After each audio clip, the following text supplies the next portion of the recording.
आदाब नाजरीन, मैं सैयद गौस मुहिउद्दीन। हुकूमत तेलंगाना की जानिब से गैर मजाज कब्जों को बाकायदा बनाने की स्कीम से वक्फ जायदादों को शदीद खतरा। सरकारी जमीनों पर किए गए नाजायज कब्जों को बाकायदा बनाने की हुकूमत तेलंगाना की स्कीम से वक्फ जायदादों को शदीद खतरा लाहक है। आसिफ जाही दौर हुकूमत में मौकूफा जायदादों को सरकारी जुमरे में लिखा जाता था।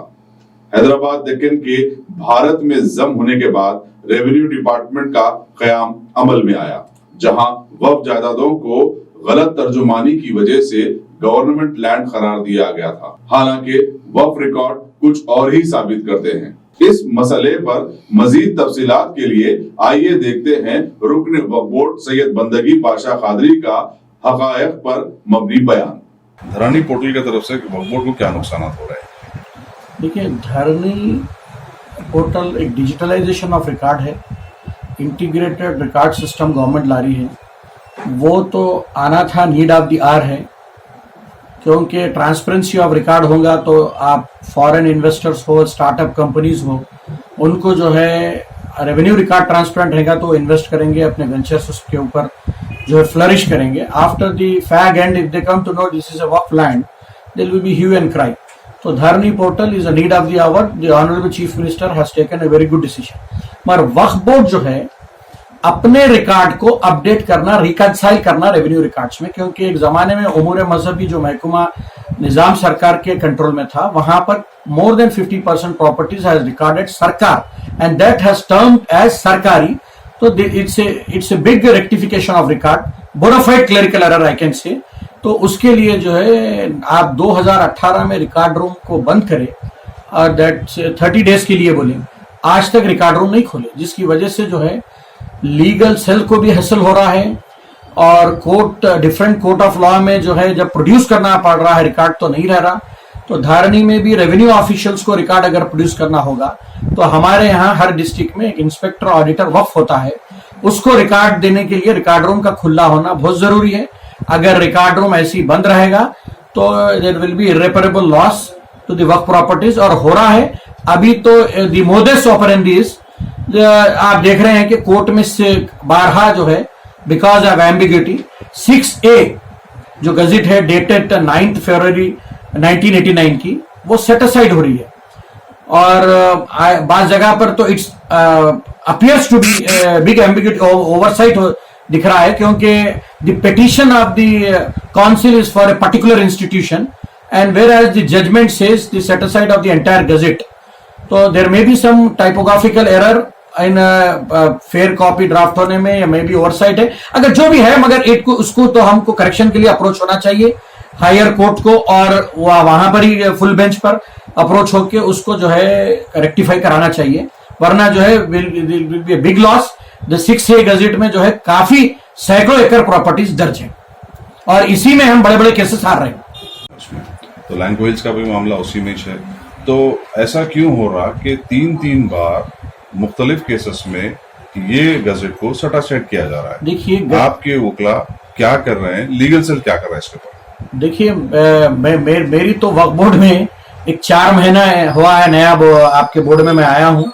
तो ये वकला का जो पैनल है माजी बोर्ड का तकर्रुर शुदा है, और मुझे नहीं मालूम कि वकला की क्या, कौन से वकील का क्या वो है, मगर मुझे इतना मालूम है अगर डेलिबरेटली कुछ करता है तो किसी का घर बर्बाद होने के लिए ये कहावत है कि उसके घर में मस्जिद की गरज डाल दो।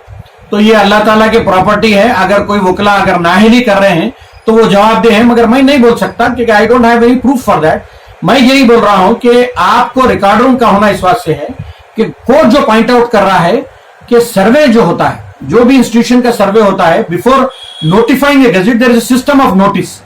तो ये नोटिस का जो प्रोसीजर है वो दिया गया है या नहीं, गजेट नोटिफाई से पहले प्रोसीजर कंप्लीट किया है या नहीं, तो ये सारे चीजें करने के लिए बैकअप फाइल और रिकॉर्ड रूम का ओपन होना जरूरी है। और जो है लीगल सेल हो और या काउंसिल हो, ये जो है they have to be well versed and prepare before presenting anything to the honourable lordship. अगर वो लॉर्डशिप के सामने in front of the court अगर प्रिपेयर होने की अगर जो है वो बॉडी लैंग्वेज पेश करेंगे तो definitely the lordship will feel that this is no response from the side of the defendant, right? So defendant has to be first of all well versed तो ये बहुत इंपॉर्टेंट है। उसके लिए रिकॉर्ड रूम खुलना जरूरी है।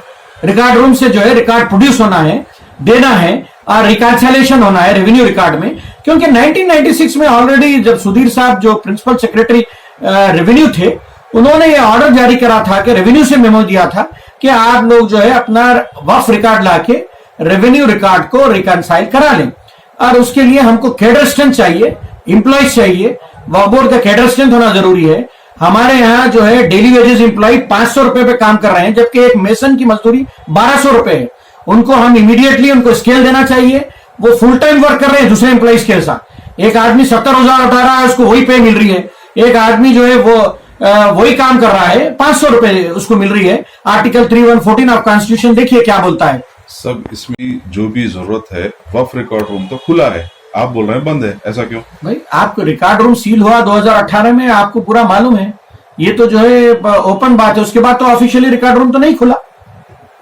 रिकॉर्ड रूम खोलने के लिए अर्जी दी गई है और वो खुलना बहुत जरूरी है। बैकअप मटेरियल आपको फाइल्स होना बहुत जरूरी है।